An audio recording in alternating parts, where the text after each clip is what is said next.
Good day.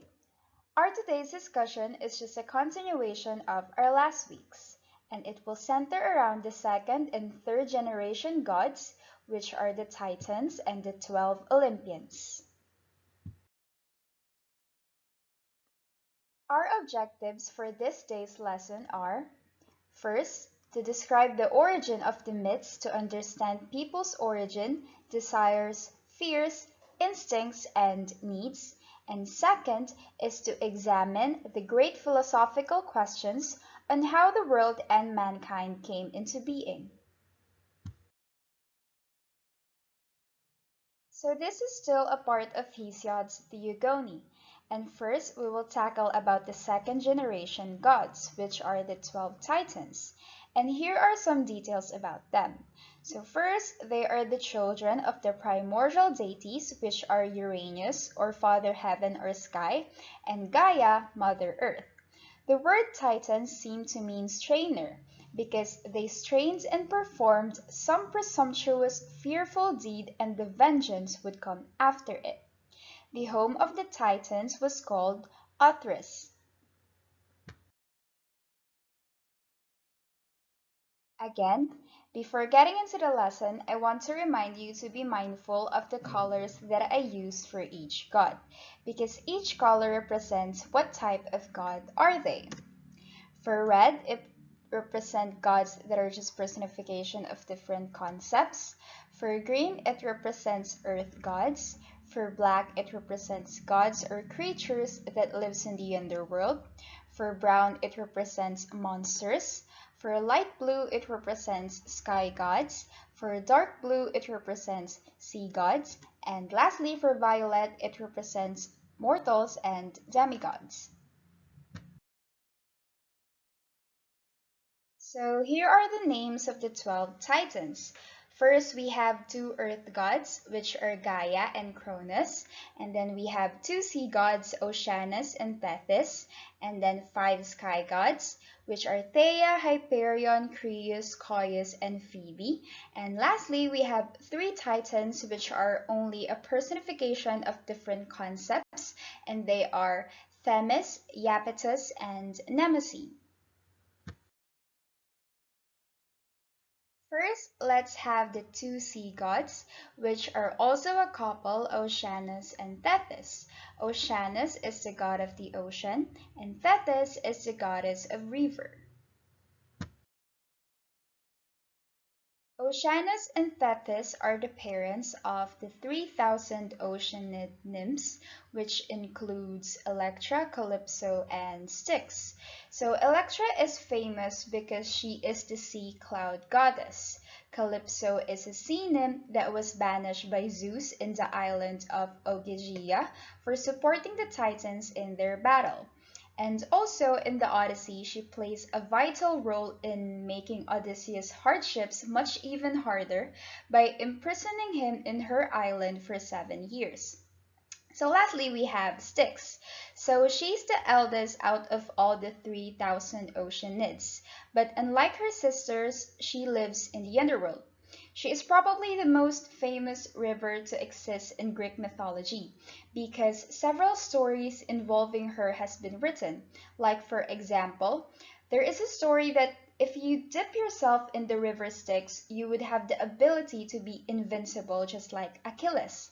And also, if the gods swear by the water of Styx, their most binding oath, and if the gods break this oath, they would be rendered insensible for a year and then banished from the divine society for 9 years. And Oceanus and Tethys are also the parents of all the rivers and fountains in the world. Next one are the sky gods, Theia and Hyperion. And like Oceanus and Tethys, they are also a couple. So Theia is the goddess of sight and ether, and Hyperion is the god of light. Theia and Hyperion together birthed several sky gods, and they are Helios, the sun, Selene, the moon, and Eos, or the dawn. So Eos married Astreus, or the dust, and together they had several children, the Anemoi, or the four winds, Zephyrus, Boreas, Notos, and Eurus, the Astra Planeta, or the planets, and Eosphorus, the morning star. Then we have another sky god named Creus. So he is the god of the heavenly constellations. The sky god Creus married the sea goddess Eurybia, and they had two children, Astraeus, the god of dust, and Pallas, the god of war. Next, we have the sky gods Phoebe and Coeus. Phoebe is a moon goddess, and Coeus is the celestial axis. Phoebe and Coeus married, and together they had two children, Leto, a goddess, and Asteria, the goddess of falling stars. Next one, we have Iapetus, a personification of a concept, and he is the god of mortality. Iapetus bore three gods with his wife Asia or Clymene, and they are Atlas, the god who carried the sky, Prometheus, forethought or the god of fire, and Epimetheus, afterthought or the god of hindsight, which is also Pandora's husband. Pandora is the first woman. Then we have Mnemosyne, the goddess of memory. So Mnemosyne became one of Zeus's wife, and together they birthed the nine muses. Clio for history, Euterpe for music, Thalia for comedy, Melpomene for tragedy, Terpsichore for dance, Erato for lyric poetry, and Polyhymnia for choral poetry, Urania for astronomy, and Calliope for heroic poetry.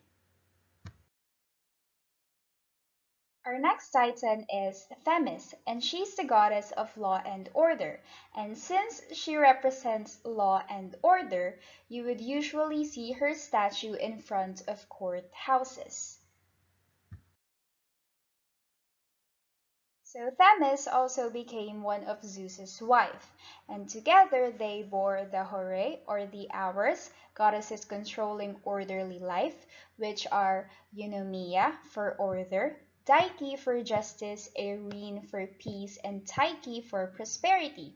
And then next we have the Morae, or the Fates, which are white robes personifications of destiny. We have Clotho the spinner, Lachesis the allotter, Atropos the unturned. Our last pair of titans are Rhea and Cronus, and they are both earth gods. Rhea is the goddess of fertility, and Cronus is the god of harvest. They are also the queen and king of the second generation gods. Rhea and Cronus are the parents of the third and last generation of gods, and they are the Olympians. So they birthed 6 Olympians in total, but not all the 6 are included to the category of the 12 Olympians, and later we will discuss about it. So the Olympians consist of Zeus, the god of lightning, Poseidon, the god of sea, Hades, the god of the underworld, Hera, the goddess of women, Hestia, the goddess of the earth, and Demeter, the goddess of the harvest. On why the reign of the Titans ended, it can all be blamed to their ruler, Cronus. So on our last discussion, we talked about how Cronus bravely stood against his father Uranus and promised Gaia that he would free his siblings, the Cyclopes and the Hecatoncheires. But Cronus did not stay true to his word, for like Uranus, he was also frightened by his monster siblings. And to this, Gaia was angered. And since Gaia can also prophesy the future, she liked informing her son Cronus that one day one of his own son would overpower him. and take the throne from him, just like what he did with his father Uranus. Upon knowing this fact, Cronus thought to himself that he would fool the fates, so whenever Rhea gives birth he would eat the baby, even without knowing whether it was a girl or a boy. Cronus did this heinous act for 5 times. Each time Cronus would embrace the child lovingly, Rhea thought he would finally accept it, but of course she was wrong. There came a point where Rhea couldn't take Cronus's behavior anymore, so she decided to seek help to Cronus's mother, Gaia. Gaia told her to trick Cronus, and she told her the following. When your time to give birth arrives, Gaia counseled her daughter, go to the island of Crete and take refuge in the deep, hidden cave high on the slopes of Mount Dicte. I shall see that the nymphs nurse your infant son with goat's milk, and I will have them hang his cradle from a tree so that Cronus will not be able to find him on land or sea or in the air. Young boys, the curetes, will march beneath his cradle, clanging their spears against their bronze shields to smother the sound of his cries. And as for how to trick Cronus, Gaia concluded, he is so crazed with fear that an ordinary rock should be all you need to fool him. And so Rhea followed this instruction. Several years had passed after this, and one day, when Cronus was thirsty, Rhea gave him a taste to drink. He was delighted and asked for more. Then a young stranger walked in and handed him the cup, and Cronus had swallowed the drink before it occurred to him that he had never seen the young man before. Who is he? He wondered. Why should he have brought me the drink? What if he has poisoned me? Why does my stomach feel so strange? Did I drink too much? Was the second drink different from the first drink? Suddenly, Cronus felt an excruciating pain in his stomach. He vomited up the rock, followed by Poseidon, Hades, Hera, Demeter, and Hestia, all of whom were fully grown by now. Rhea then entered the room, with the young stranger Zeus by her side. Your destiny is upon you, Cronus, she explained. The fates prophesied that a son would overpower you just as you overpowered your own father. That son, Zeus, now stands before you. You were reaping the fruits of the seeds you sowed when you swallowed our children and kept your brothers in chains in Tartarus. We will now see whether Zeus will rule with more intelligence and kindness than you did. Your mind has been as blind and your heart as hard as that rock you swallowed. If this stranger, son of mine or not, thinks that he is going to take my kingdom from me, he is not as intelligent as you seem to think he is, Cronus responded. Anyone who wants to rule in my place will have to fight me, and all of the other Titans too. A few days after this, the battle of the Titans and the Olympians began. The war lasted for 10 years without victory on both sides. But Gaia once again gave Zeus a helping hand. She told him about her prophecy that if Zeus took the Hecatoncheires and the Cyclopes up from Tartarus as their allies, the Olympians would win the war. Zeus obeyed this. They freed the monster children of Gaia from Tartarus and made them side with their group, which they obeyed.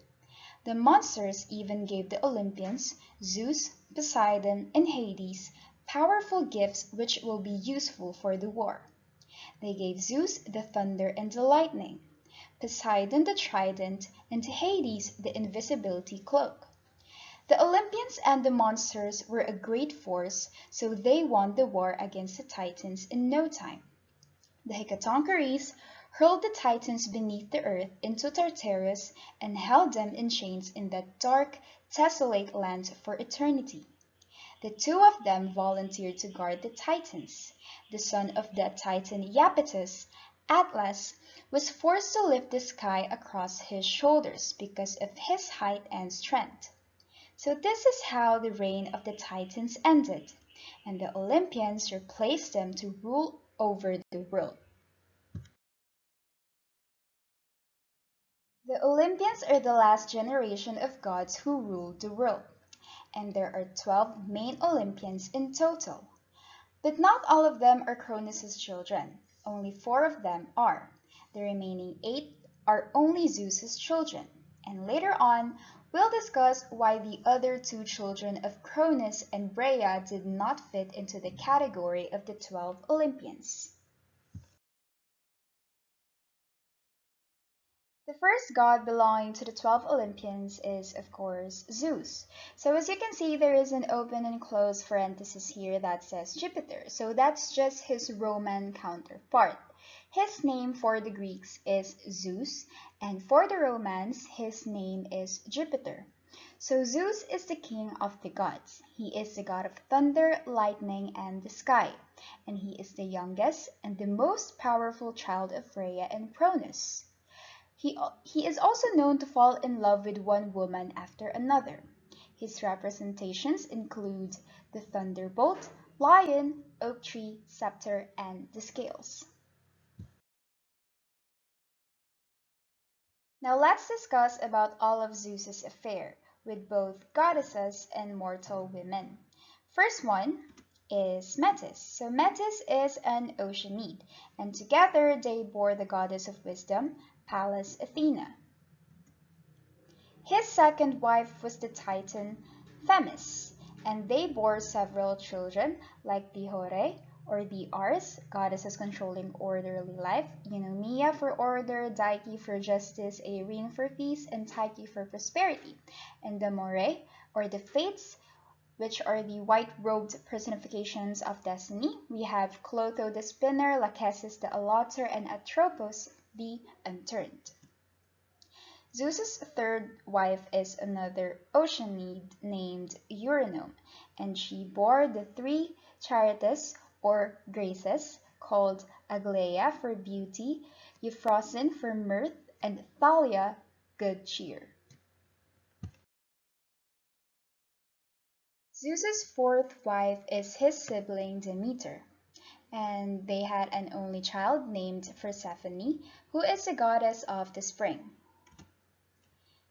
His fifth wife is Mnemosyne, and they bore the 9 muses: Clio for history, Euterpe music, Thalia comedy, Melpomene tragedy, Terpsichore dance, Erato lyric poetry, Polyhymnia for choral poetry, Urania for astronomy, and Calliope for heroic poetry.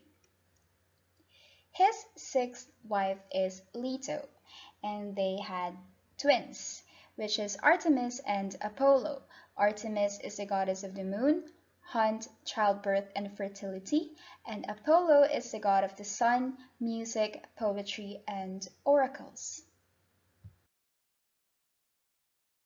Next up in Zeus's affair is Hera, his official wife. They bore 5 children, and they are Hebe, the cupbearer of the gods, Ares, the god of war, Enyo, the goddess of war, Hephaestus, the lame blacksmith and craftsman of the gods, who is also the god of fire, and then we have Eileithyia, the goddess of childbirth and midwifery. So out of these 5 children, the 2 of them are included in the 12 Olympians. Next are the wives of Zeus who are immortal. First one, we have Semele, and they had a son named Dionysus, who is also a part of the 12 Olympians. Next is Danae, who is the mother of the famous hero Perseus, who beheaded the Gorgon Medusa.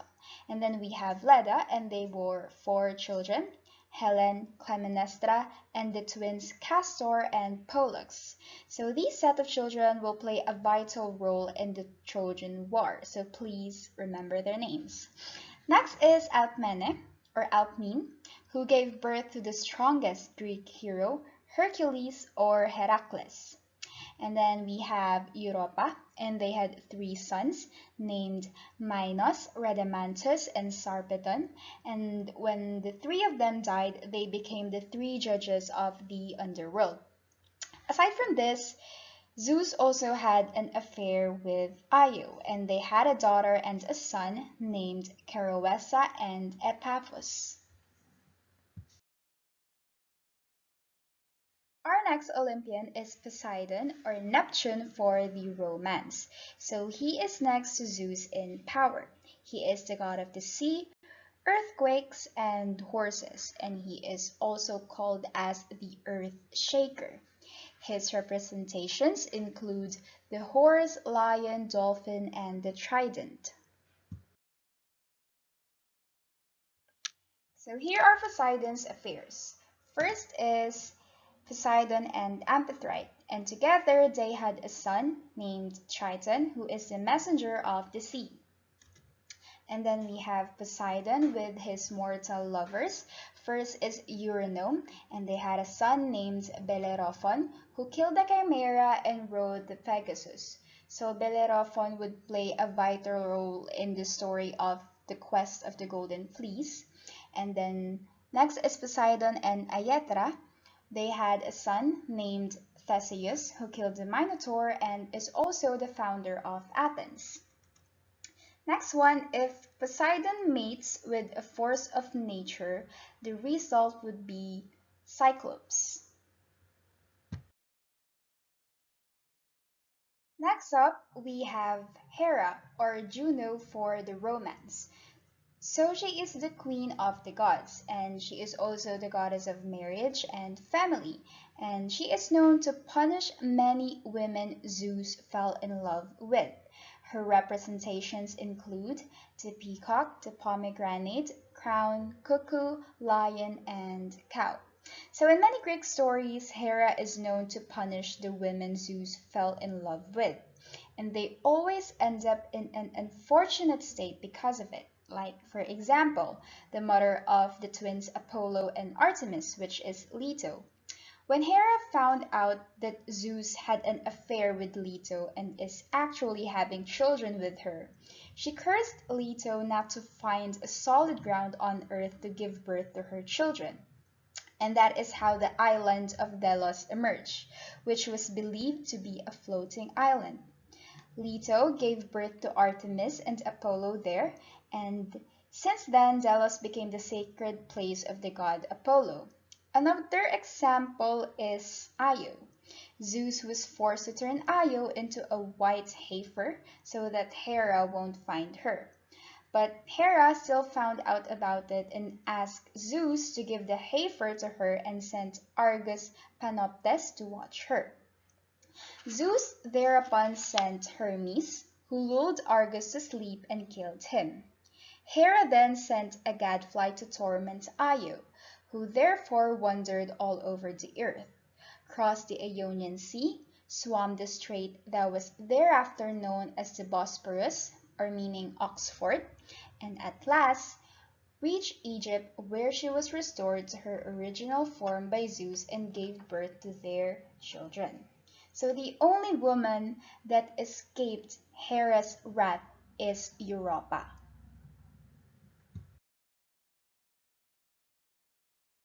Next, we have Demeter or Ceres.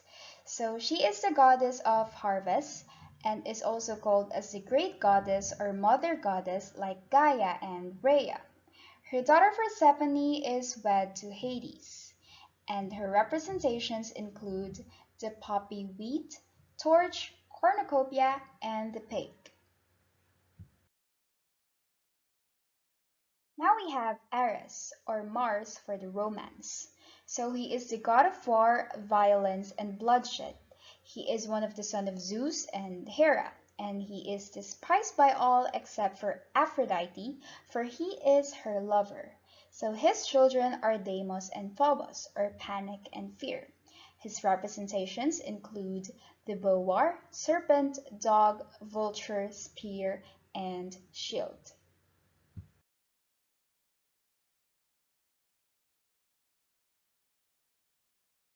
Next one we have Hephaestus or Vulcan. So he is the god of blacksmith, fire, and forge. He is the son of Zeus and Hera, and he is actually Aphrodite's husband, but they are just in an arranged marriage. And Aphrodite is very unloyal to him. So he is also the ugliest of all the gods. His representations include the fire, anvil, axe, donkey, hammer, tongs, and quail. Next up, we have Athena, or Minerva for the Romans. So she is the goddess of wisdom, strategic warfare, defense, and handy arts. She is the daughter of Zeus and Metis, and she sprung from Zeus's head. So an oracle of Gaia then prophesied that Metis' first child would be a girl, which is Athena, and that her second child would be a boy that would overthrow Zeus, similarly to what had happened to his father and grandfather. So Zeus took this warning to heart, and when he next saw Metis, he initially flattered her and put her at her ease. Then, with Metis' guards down, Zeus opened his large mouth and swallowed her and her unborn child alive. This was the end of Metis, but also the beginning of Zeus's wisdom. After a time, Zeus developed an unbearable headache, which made him scream out of pain so loudly it could be heard throughout the earth. The other gods came to see what the problem was. Hermes realized that what needed to be done and directed Hephaestus to take a wedge and split open Zeus's skull. Out of the skull sprang Athena, the unborn child of Metis, fully grown and in a full set of armor. Due to the way of her birth, she became the goddess of intelligence and wisdom. And Athena is also one of the three virgin goddesses. They are the goddesses who took an oath to be a virgin forever, and Zeus blessed these said oaths. Athena is also Zeus's favorite child, so her representations include the owl and the olive tree. Our next Olympian is Hermes, or Mercury for the Romans. He is the messenger of the gods and is the son of Zeus and Maia. He is also the god of thieves, commerce, travelers, medicine men, and anyone who used the roads. So Mercury drug is actually named after him, since he is the god of medicine men. He is also the husband of Dryope, the daughter of Pan, who is the lord of the wild. His representations include the caduceus, the tortoise, and the winged sandals and cap. Next, we have Aphrodite or Venus. So she is the goddess of love and beauty and probably the most famous Olympian aside from Zeus. So her origin is quite confusing because like what I've discussed on our previous meeting, according to the poet Hesiod, she came from Uranus's blood. But for some accounts, she is the daughter of Zeus. So we're just gonna adopt those two versions. And she is the most beautiful goddess. Her representations include the dove, bird, apple, bee, swan, myrtle, and the rose.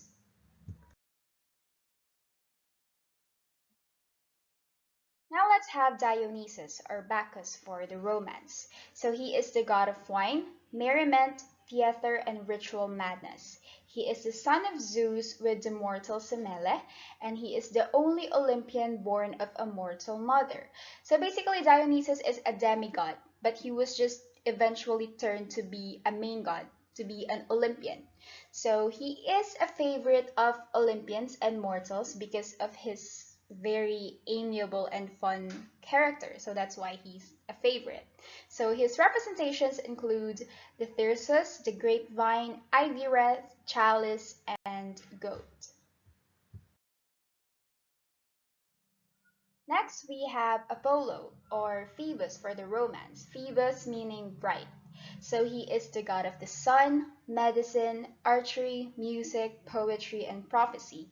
He is the son of Zeus and Leto and is the twin of Artemis. He is best known for his oracles and healing abilities, similar with his father in chasing his lovers. So like his father, he's pretty similar to him. But unlike Zeus, Apollo is quite unfortunate about chasing his lovers. Like, for example, the nymph Daphne, whom he fell madly in love with at first sight. But she doesn't want anything to do with him, so she ran away from him and wished to her father to get him away from Apollo.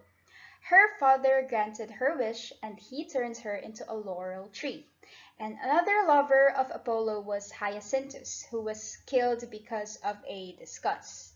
So Apollo's representations include the sun, the lyre, bow and arrow, raven, dolphin, wolf, swan, and the mouse. Our last in the 12 Olympians is Artemis or Diana. So she is the goddess of hunt, childbirth, archery, virginity, and the moon. So she is the daughter of Zeus and Leto and Apollo's twin. She is one of the three virgin goddesses, and her representations include the moon, hound, deer, she-bear, cypress tree, and the bow and arrow, just like Apollo. And now, let's discuss the remaining child of Rhea and Cronus who doesn't belong to the 12 Olympians.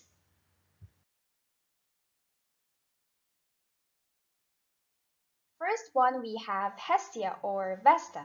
So she is the goddess of Earth and is one of the three virgin goddesses including Artemis and Athena. So she is known as the kindest and most generous of all the gods and goddesses. Her representations include the earth and its fire. Originally, Hestia was an Olympian. She belongs to the category of the 12 Olympians. But since they have included Dionysus, she decided to step out because they cannot make a 13th major god, for it is believed that 13 is an unlucky number. So, in order to prevent a potential war between his sisters and brothers, she decided to just step out. Last one, we have Hades or Pluto for the romance. So he is the god of the underworld, the dead, and well, and he is Persephone's husband. Again, Persephone is the only child of Demeter and Zeus. But Hades actually just kidnapped her. She was picking flowers on Mount Etna on Sicily when Hades appeared from out of the ground, and she was carried off by him down to the underworld to make her his wife. Some accounts also have said that Zeus actually aided Hades to abduct his own daughter, Persephone. And Demeter, Persephone's mother, heard her daughter's screams as she was carried off by Hades, but she was unable to find her no matter where she looked. Demeter effectively went on strike, abstaining from her role as earth goddess and disguising herself as an old woman at the court of King Seleus at Eleusis. As a result, the earth became sterile and no crops would grow. When Zeus saw what Persephone's abduction had caused, he decided that Hades should return Persephone. However, it was too late by this point, as Persephone had eaten the pomegranate seed, and this meant that she had to remain with Hades in the underworld. To eat the fruit of one's captor in Greek custom was to agree to remain with them for all eternity. Until this point, Persephone was fasting, but when she gave in and ate the pomegranate seeds, her fate was sealed. But Demeter was adamant. She wanted her daughter back with her. So Zeus hit upon a compromise. Persephone would spend half the year with Hades down in the underworld and half the year in the land of the living with her mother Demeter. Specifically, Persephone would spend the winter with Hades and the summer with Demeter. This would be repeated every single year, thus explaining the origins of the seasons of the year. So, Hades mostly resides in the underworld, and this is the reason why he isn't included in the category of the 12 Olympians because he doesn't reside in Olympus, the home of the Olympians. For most of the time, he resides down in the underworld and doesn't come up to Earth nor Olympus. This could also explain why there are not much stories written about Hades. His representations include the serpent, keys, chariot, owl, and the cypress. That is all for our discussion for today. Thank you for listening.